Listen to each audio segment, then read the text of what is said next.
Assalamualaikum warahmatullahi wabarakatuh. Selamat datang kembali di konten saya, dan kali ini kita akan lanjutkan materinya tentang kompetensi manajerial di bidang pelayanan publik. Nah, mungkin teman-teman banyak yang bertanya kenapa kontennya lebih dominan tentang kompetensi manajerial dan sosiokultural. Bang, kapan dibuat kompetensi teknisnya? Untuk jawaban itu sederhana teman-teman. Untuk kompetensi teknisnya akan saya buat nanti. Kenapa saya fokus di kompetensi manajerial dulu? Karena yang memiliki nilai ambang batas untuk tenaga kesehatan adalah kompetensi teknis dan kompetensi sosiokultural. Sedangkan untuk di kompetensi teknis hanya untuk menambah nilai, meraih poin tanpa ada nilai ambang batas. Memang kontennya saya buat untuk bisa membahas lengkap di kompetensi manajerial dan sosiokultural dulu, baru nanti masuk kita di kompetensi teknis. Dan konten ini dirancang untuk dapat didengarkan ketika santai, ketika lagi bekerja, ketika lagi dalam perjalanan naik Grab, atau ketika sebelum tidur. Makanya untuk konten dia tidak lebih dari 1 jam saya buat teman-teman. Jadi anggap aja teman-teman seperti mendengarkan sebuah radio sebelum tidur atau ketika lagi bekerja, tapi radionya ada materinya ya. Ini kenapa konten saya selalu berisi musik-musik, dan akan saya pilihkan musik yang paling sesuai setiap konten berikutnya. Oke teman-teman, selamat menikmati materi kali ini.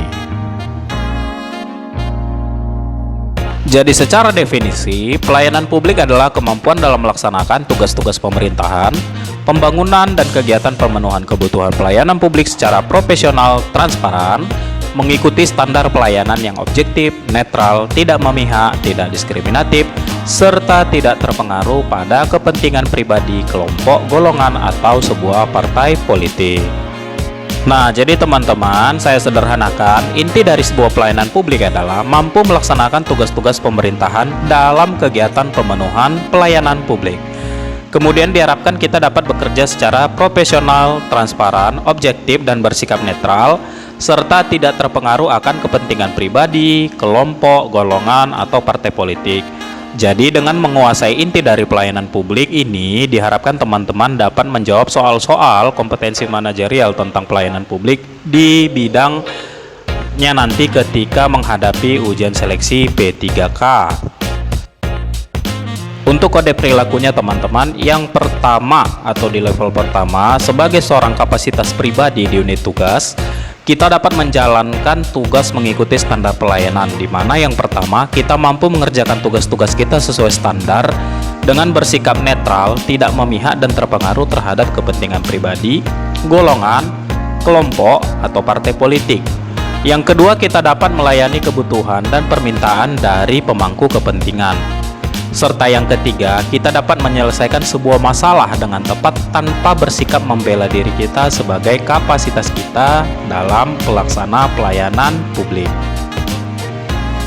Nah, di level kedua teman-teman, atau dalam kondisi kita bekerja dalam kelompok pada sebuah unit tugas, kita harus mampu mensupervisi atau mengawasi serta menjelaskan proses pelaksanaan tugas pemerintahan dalam kapasitas kita sebagai pelayan publik secara transparan.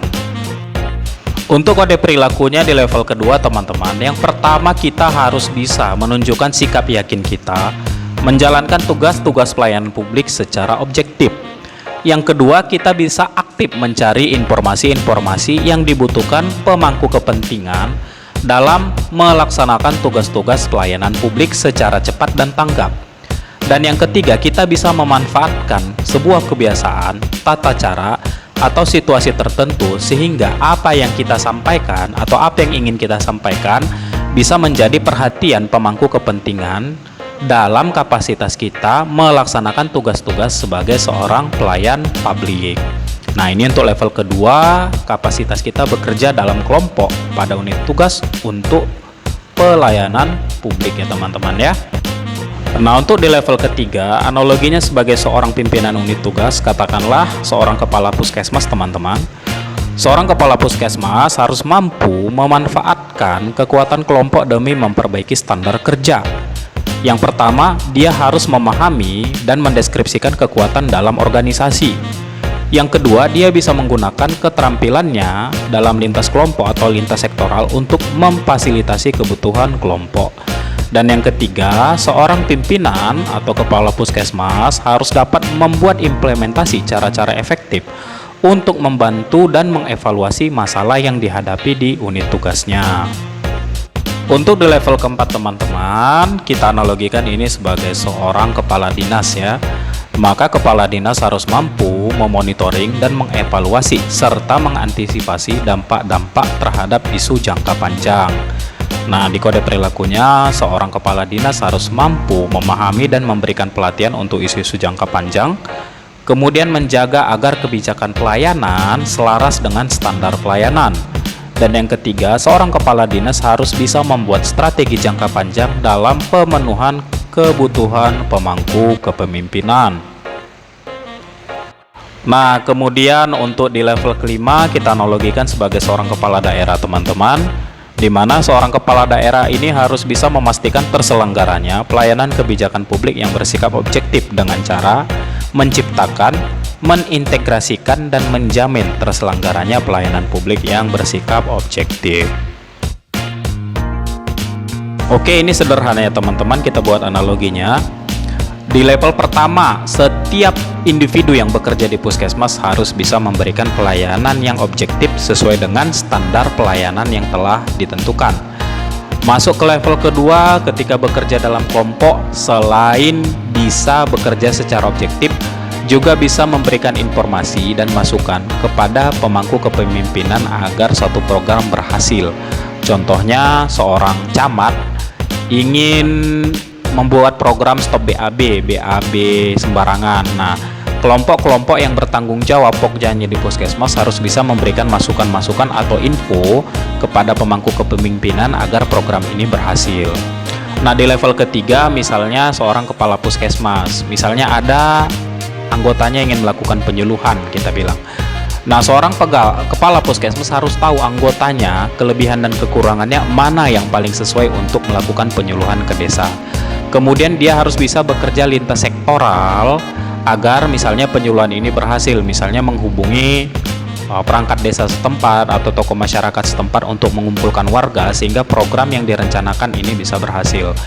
Nah, di level keempat, seorang kepala dinas, nah, dia harus bisa memfasilitasi pelatihan. Contohnya teman-teman, misalnya kebutuhan puskes butuh pelatihan tentang apoteker, butuh pelatihan tentang gizi, maka seorang kepala dinas harus bisa memfasilitasi pelatihan dan harus bisa mengawasi dan mengevaluasi setiap unit kerja dalam menghadapi isu-isu jangka panjang tentang pelayanan publik. Nah, masuk di level seorang kepala daerah, selain kepala daerah membuat regulasi, harus mampu menanamkan ke setiap pegawai di daerahnya untuk menjalankan regulasi tersebut dan mengawasi pelayanan publik yang terlaksana secara objektif sesuai dengan standar pelayanan. Jadi antara level 1 sampai level kelima ini teman-teman, seperti penjelasan di konten sebelumnya, tidak ada yang terpisah. Semuanya berkaitan dan saling terhubung. Oke teman-teman, kita masuk ke sesi latihan soal. Silahkan dirilekskan badannya, tak perlu dianggap susah, tidak perlu dijadikan momok, santai saja kita membahasnya, yang penting kita semua bisa paham. Let's go! Goyang!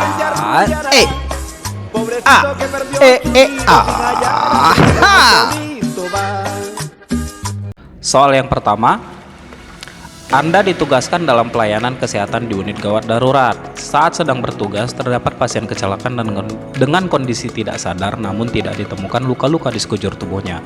Pada saat yang bersamaan, ada pasien lain dengan keluhan demam tinggi. Pasien tersebut mengatakan bahwa ia adalah seorang pejabat di daerah Anda dan ingin dilayani pertama kali karena akan mengikuti rapat penting demi membahas kepentingan daerah Anda. Yang akan Anda lakukan adalah A. Menjelaskan kepada pejabat tersebut untuk menunggu giliran karena ada pasien lain dalam kondisi yang lebih membutuhkan pertolongan. B. Meminta bantuan teman Anda untuk memeriksa anggota DPRD tersebut agar pasien kecelakaan tadi segera dapat ditangani secara bersamaan. C. Menangani pejabat tersebut terlebih dahulu karena Anda takut ditegur oleh atasan setelah kejadian ini. Atau D. Melihat situasi terlebih dahulu. Jika memungkinkan, untuk menangani kedua pasien tersebut secara bersamaan. Nah, ini jawabannya mudah sekali ya teman-teman. Untuk di pelayanan publik, ingat level pertama kita harus dapat bekerja sesuai dengan standar pelayanan tanpa terpengaruh kepentingan golongan, partai politik, atau kepentingan pribadi, sehingga jawaban yang tepat adalah A. Nah, di sini kita tetap bekerja dengan standar pelayanan di mana kondisi pasien tidak sadar, ingat ai gratis salus suprema. Kepentingan penderita adalah yang utama dan ini kondisinya lebih memungkinkan atau lebih membutuhkan untuk ditangani pertama kali. Nilainya 4. Sedangkan meminta bantuan teman Anda untuk memeriksa anggota DPRD tersebut agar pasien kecelakaan tadi segera dapat ditangani secara bersamaan, bisa sebenarnya 3 nilainya. Kemudian menangani anggota pejabat tadi atau menangani pejabat tersebut karena takut ditegur atasan Anda setelah kejadian ini, ya tidak teman-temannya. Bukan ini jawabannya, ini nilainya 1. Kemudian D. Melihat situasi terlebih dahulu jika memungkinkan untuk menangani kedua pasien tersebut secara bersamaan. Tidak tepat ya teman-teman, ini nilainya 2. Tetap kita mengacu kepada standar pelayanan, dahulukan yang lebih membutuhkan, dan kita tidak terpengaruh dengan kepentingan anggota, kelompok, dan partai politik misalnya. Dan inilah maksudnya kita memberikan pelayanan yang secara objektif. Soal yang kedua, Anda bekerja sangat sibuk beberapa minggu terakhir untuk mengejar target unit tugas sampai tidak ada waktu untuk keluarga. Ternyata di kecamatan Anda akan diadakan perlombaan MTQ tingkat kabupaten yang dilaksanakan tepat pada hari Minggu.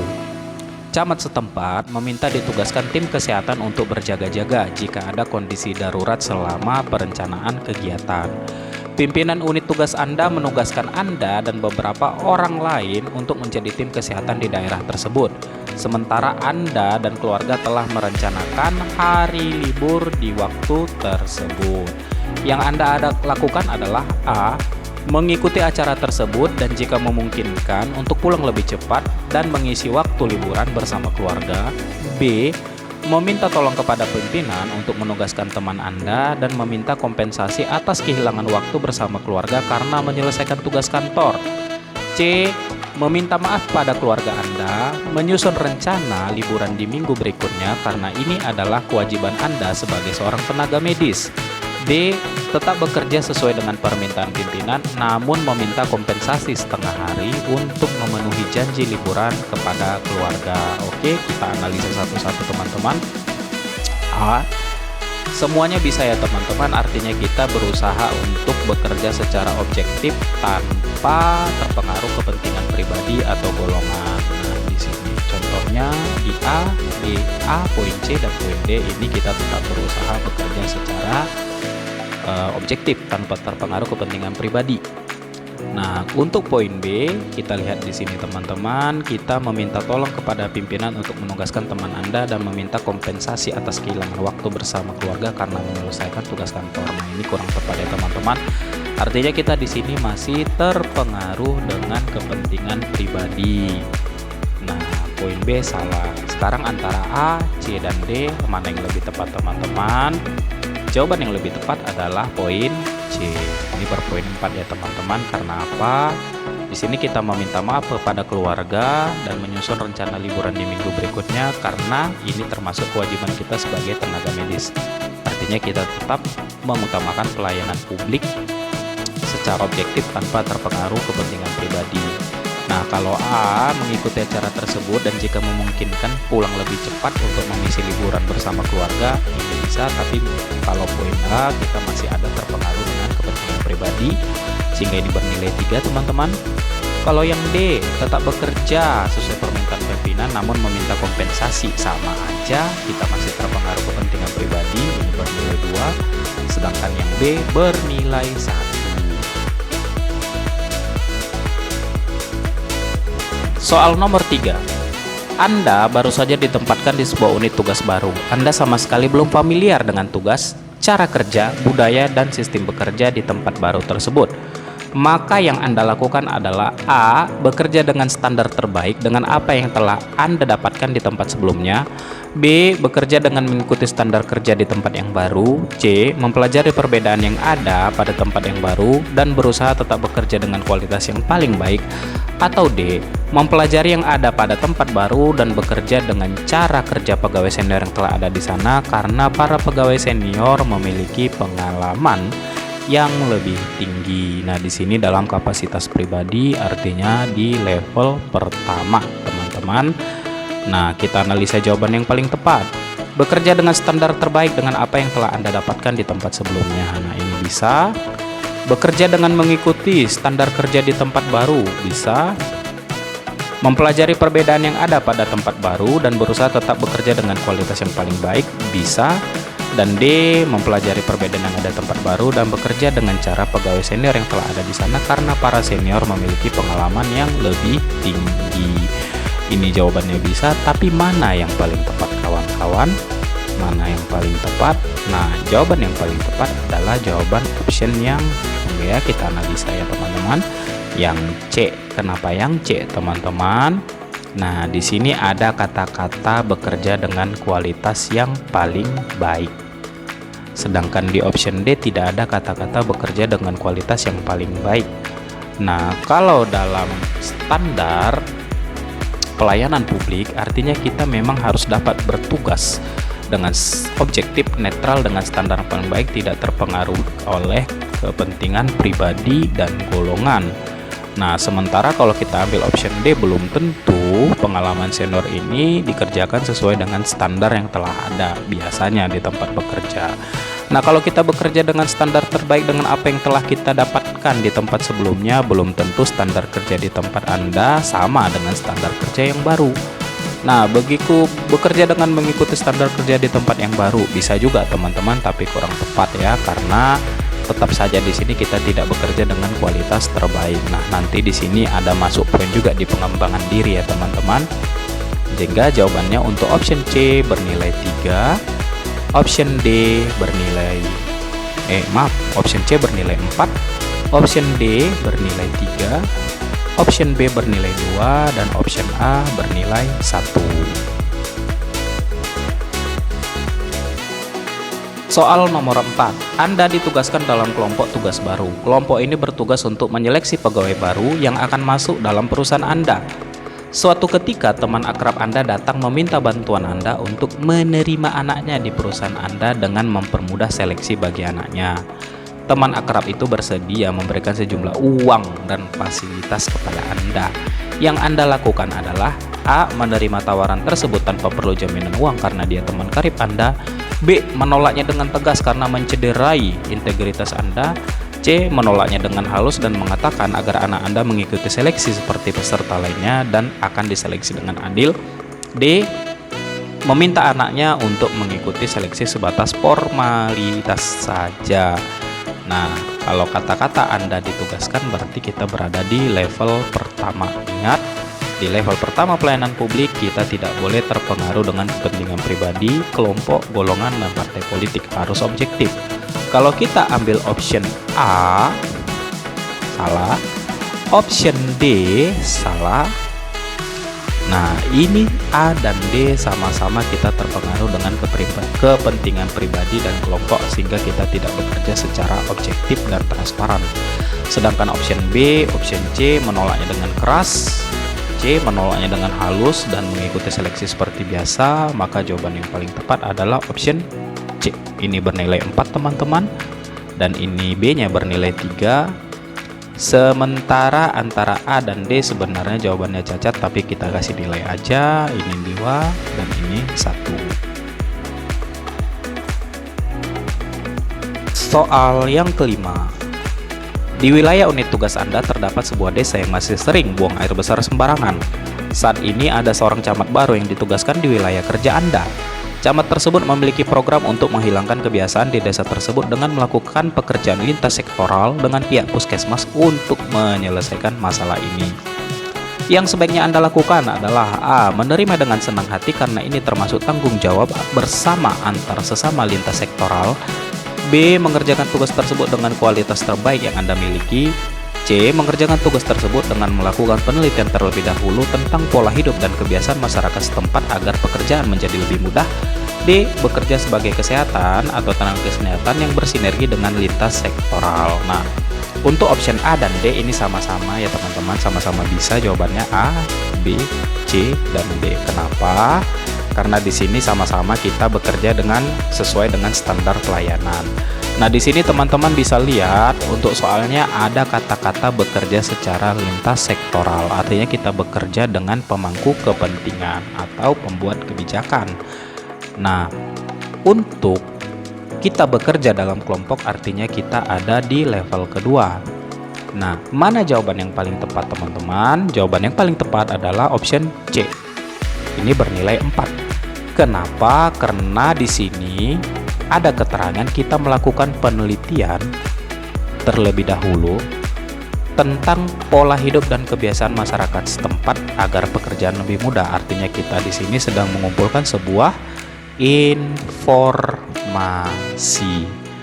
Nah, informasi ini tentunya teman-teman bisa kita bagikan atau kita berikan kepada pemilik kepentingan atau pemimpin kita atau pembuat kebijakan di sini seorang camat yang baru, sehingga nanti program ini bisa berjalan lebih baik. Artinya standar yang kita hasilkan akan lebih baik. Nah, sehingga program ini terlaksana ya teman-teman ya. Kalau option D kita hanya bekerja sebagai lintas sektoral, mungkin ini jawabannya 1. Kalau yang D kita mengerjakan tersebut dengan kualitas terbaik yang kita miliki, bisa, tapi kita di sini tidak memberikan info tentang apa-apa yang dibutuhkan dalam pelaksanaan ini, kebijakan publik ini. Ini bernilai 3. Sementara kalau hanya menerima dengan senang hati karena ini tanggung jawab bersama, jawabannya mirip dengan D, ini bernilai 2 teman-teman. Berarti ini ada di level kedua karena kita bekerja dalam kelompok. Soal nomor 6. Anda merupakan seorang pegawai baru yang ditempatkan di unit tugas. Anda ditugaskan untuk memimpin sebuah kelompok kerja di unit tugas tersebut. Banyak pegawai senior di unit tugas tersebut yang meragukan kemampuan Anda karena belum paham akan lapangan. Sementara Anda sudah memiliki pengalaman tentang tugas tersebut di unit tugas yang lama. Sikap Anda seharusnya adalah A. Meminta kebijakan pimpinan untuk menilai kembali dengan tugas yang akan Anda kerjakan. B. Menjelaskan kepada kelompok yang Anda pimpin bahwa Anda telah memiliki pengalaman yang cukup dengan tugas ini. C. Tetap memimpin kelompok, menjelaskan bahwa Anda sudah memiliki pengalaman yang cukup di bidang ini dan tetap menerima masukan dan saran dari anggota lain. Dan D. Mengerjakan pekerjaan tersebut dengan antusias. Nah, ini semua bisa ya teman-teman. Artinya ini masuk di pengembangan diri juga, masuk di pelayanan publik juga. Nah, yang paling tepat yang mana teman-teman? Oke, kita analisa ya teman-teman. Nah, di sini ada kata-kata kita ditugaskan dalam sebuah kelompok. Tugas kelompok. Artinya kita berada di level kedua. Nah, di level kedua ini teman-teman, selain kita bisa bekerja sama, kita juga harus bisa menunjukkan sikap yakin, bisa mengerjakan tugas-tugas tertentu dengan standar pelayanan secara objektif. Yang mana kira-kira jawabannya? Nah, yang jawabannya yang tepat adalah B dan C. Kalau A dan D ini kurang sesuai ya teman-teman, apalagi yang A. Kalau hanya kebijakan di sini artinya kita masih belum menunjukkan sikap yakin bisa mengerjakan sebuah tugas yang telah ditugaskan pada kita, ini bernilai 1. Oke. Kalau yang C, coba analisa, tetap memimpin kelompok, menjelaskan bahwa Anda sudah memiliki pengalaman yang cukup di bidang ini. Oke, berarti di sini kita menunjukkan sebuah sikap yakin bisa mengerjakan tugas dengan standar pelayanan yang telah ditentukan secara objektif. Nah, di sini ada kata-kata tetap menerima masukan dan saran dari anggota lain. Artinya di sini masih ada poin kita berbagi informasi dan berbagi pengetahuan tentang kebutuhan-kebutuhan yang akan diperlukan dalam melaksanakan tugas ini, teman-teman. Sehingga option C bernilai 4, option B bernilai 3, dan option D bernilai 2. Soal nomor 7. Di wilayah kerja unit tugas Anda memiliki kasus insidensi TB paru yang cukup tinggi. Kasus ini menjadi tinggi karena kebiasaan masyarakat setempat untuk memeriksakan penyakitnya terlebih dahulu ke seorang dukun. Ada anggapan yang beredar di tengah masyarakat bahwa batuk darah dan semakin kurusnya badan akibat adanya santet dan guna-guna dari orang lain. Seorang camat baru yang ditempatkan di daerah Anda melakukan rapat lintas sektoral untuk menghadapi kejadian tingginya kasus TB paru di wilayah kerjanya.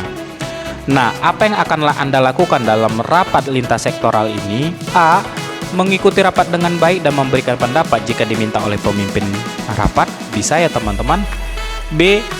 Antusias dan menjelaskan pola perilaku masyarakat setempat agar bisa dicari solusi bersama dalam penanganannya, bisa. C. Menjelaskan kalau masalah ini merupakan masalah yang biasa dihadapi di tingkat daerah perifer di seluruh Indonesia, ini juga bisa teman-teman.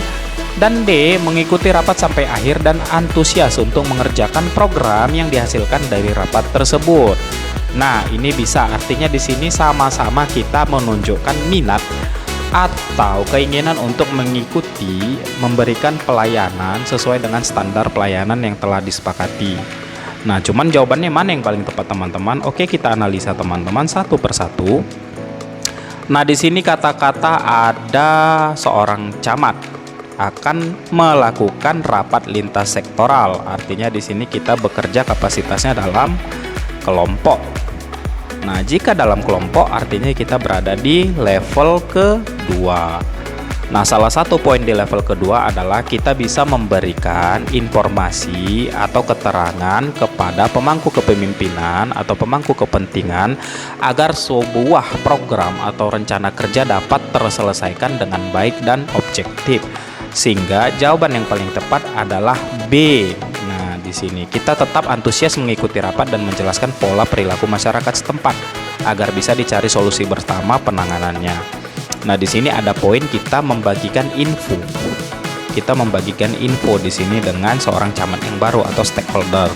Sehingga ini bernilai 4 teman-teman. Kalau mengikuti rapat dengan baik dan memberikan pendapat jika diminta oleh pimpinan rapat, ya bisa juga. Nah, pertanyaan kalau nggak ditanya apa pendapat kamu, kan belum tentu kita bisa memberikan info kepada pemimpin setempat atau stakeholder setempat tentang tambahan-tambahan info yang bisa digunakan untuk menangani kasus tersebut. Kalau yang C, menjelaskan masalah ini merupakan masalah biasa yang dihadapi tingkat daerah perifer seluruh Indonesia, ya semua orang juga tahu masalah ini, jadi nggak usah disebut ya kan. Kemudian mengikuti rapat sampai akhir dengan antusias dan mengerjakan program yang dihasilkan di rapat tersebut. Nah, oke, ini lebih cocok, ini bernilai 2 dan ini 1. Artinya apa? Di sini kita mengikuti rapat. Artinya kita tetap belajar dengan standar pelayanan yang akan diberikan untuk menghentikan kasus ini, tapi poin yang kurang adalah kita tidak bisa memberikan informasi atau keterangan-keterangan tambahan kepada pemangku kepemimpinan agar tugas ini dapat diselesaikan dengan baik. Soal nomor 8, Mahadi baru saja diterima bekerja di sebuah pabrik pengolahan logam. Sebagai pegawai baru, tentu Mahadi belum tentu mengenal jenis pekerjaan dengan cara menyelesaikannya dalam satu malam. Suatu hari, tiba-tiba Mahadi ditugaskan oleh manajernya untuk menyelesaikan salah satu tugas seorang rekannya yang memutuskan untuk resign. Mahadi tentu saja kaget dan kesulitan dengan tugas tersebut, tetapi Mahadi tidak punya pilihan lain selain mengerjakan tugas tersebut. Apalagi sang manajer memberikan tugas tersebut setelah melihat track record Mahadi yang seorang lulusan terbaik dari universitasnya. Apa yang seharusnya dilakukan Mahadi? A. Meminta orang lain untuk mengerjakan asalkan bisa selesai tepat waktu. Tidak tepat ya teman-teman, artinya tidak bekerja dengan standar pelayanan yang telah ditentukan. B. Segera memulai pekerjaannya agar cepat selesai. Ya, bisa, artinya dia menunjukkan kapasitas diri, keyakinan dalam bekerja sesuai dengan standar pelayanan yang telah ditentukan. C. Segera memulai pekerjaannya dan mencari sumber referensi tambahan agar tugas tersebut cepat selesai. Bisa. D. Segera memulai pekerjaannya dengan ilmu yang telah diterimanya sebagai seorang lulusan terbaik di universitasnya. Bisa. Nah, mana yang lebih tepat antara option C dan D? Jawabannya adalah option C. Ini bernilai 4 teman-teman. Karena apa? Di sini ada kata-kata mencari sumber referensi tambahan.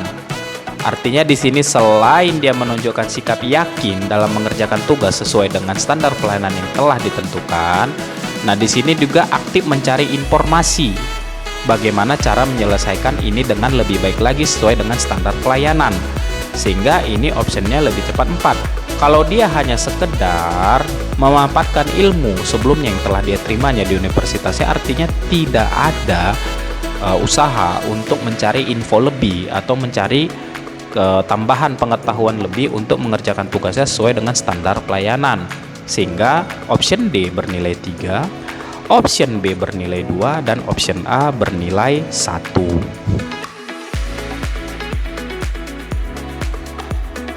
Soal nomor 9. Watina adalah seorang pegawai baru di unit tugasnya. Dari track record sebelumnya, Watina adalah seorang lulusan terbaik yang mendapat predikat cum laude. Saat ini Watina ditugaskan untuk menyelesaikan sebuah tugas. Yang sebaiknya dilakukan Watina adalah A. Bekerja dengan standar terbaik sesuai dengan ilmu yang telah didapatkannya. Sesuai dengan ilmu yang telah didapatkannya di universitas, bisa. B. Bekerja dengan standar terbaik mengikuti SOP tugas dan arahan dari para seniornya, bisa. C. Bekerja sembari membandingkan keefektifan metode dari apa yang telah dilakukan senior sebelumnya dengan ilmu-ilmu terbaru, bisa. D. Bekerja dengan mengikuti arahan dari para seniornya, bisa semua teman-teman. Cuman mana jawaban yang lebih tepat teman-teman? Oke, kita analisa. A. Bekerja dengan standar terbaik sesuai dengan ilmu yang telah didapatkannya di universitas. Ini kurang tepat karena apa? Karena di sini tidak ada kegiatan untuk mencari info tambahan, mencari info lebih lah saya bilang, agar bisa bekerja memberikan sebuah pelayanan yang lebih baik dengan adanya info tambahan yang kita cari. Nah, option B, C, dan D di sini sama-sama ada keterangannya untuk mencari info tambahan dalam penyelesaian tugas. Ada yang dari arahan senior berdua, ada yang sembari membandingkan keefektifan metode. Nah, mana yang paling tepat? Nah, untuk option D hanya sekedar mengikuti arahan, ya boleh, nilainya pasti 2. Yang A nilainya 1. Sekarang antara B dan C teman-teman, mana yang lebih tepat? Jawaban yang paling tepat adalah yang B. Bekerja dengan standar terbaik dan mengikuti SOP tugas dan arahan dari seniornya. Kalau yang C, bekerja sembari membandingkan keefektifan metode dari apa yang telah dilakukan senior sebelumnya dengan ilmu-ilmu terbaru. Nah, di sini memang ada kata-kata dia membandingkan dengan ilmu-ilmu terbaru, mencari info lebih, Tapi di sini dia tidak ada keterangan mengikuti SOP unit tugas, artinya standar kerja atau standar pelayanan publik yang telah ditentukan. Sehingga jawaban yang lebih tepat adalah option B, ini bernilai 4 dan yang C bernilai 3. Ya, perbedaannya adalah bekerja dengan standar pelayanan yang telah ditentukan. Kalau yang C, dia tidak mengikuti standar pelayanan yang telah ditentukan, hanya sekedar mencari informasi. Kalau yang B, dia selain bekerja dengan standar pelayanan yang telah ditentukan, bekerja dengan sebaiknya dan masih mencari info lebih dengan arahan daripada seniornya. Oke, sehingga boleh kita bilang ini bernilai 4, ini bernilai 3, dan ini bernilai 1 ya teman-teman.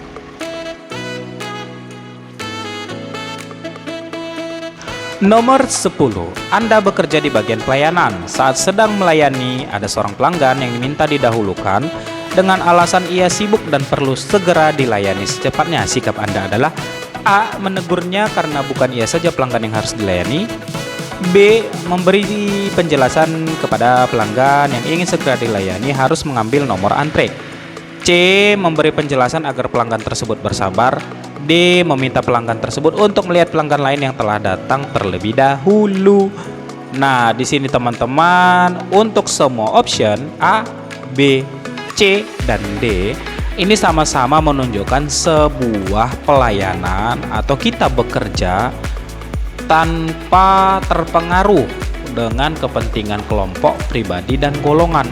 Sama-sama artinya kita menegakkan sebuah standar pelayanan dan kita bekerja secara objektif. Nah, cuman mana yang lebih tepat? Yang lebih tepat adalah B. Kenapa yang B, teman-teman? Nah, kalau kita hanya menegurnya karena bukan ia saja pelanggan yang harus dilayani, ya memang iya, ini dengan standar pelayanan yang telah ditentukan. Cuman di sini ada kata-kata yang harus dilayani, harus mengambil nomor antre. Ini bernilai 4. Selain kita di sini teman-teman, selain kita bekerja dengan objektif, kita bisa memberikan informasi kepada dia tentang standar pelayanan yang kita berikan yang telah ditentukan oleh unit tugas kita.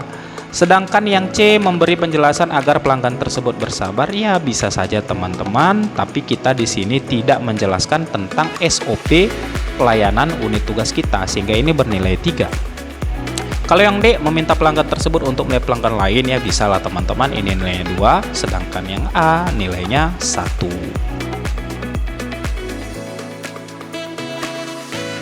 Baik teman-teman, demikian saja konten kali ini. Saya harap teman-teman bisa paham dengan penjelasan saya. Untuk itu saya ucapkan terima kasih.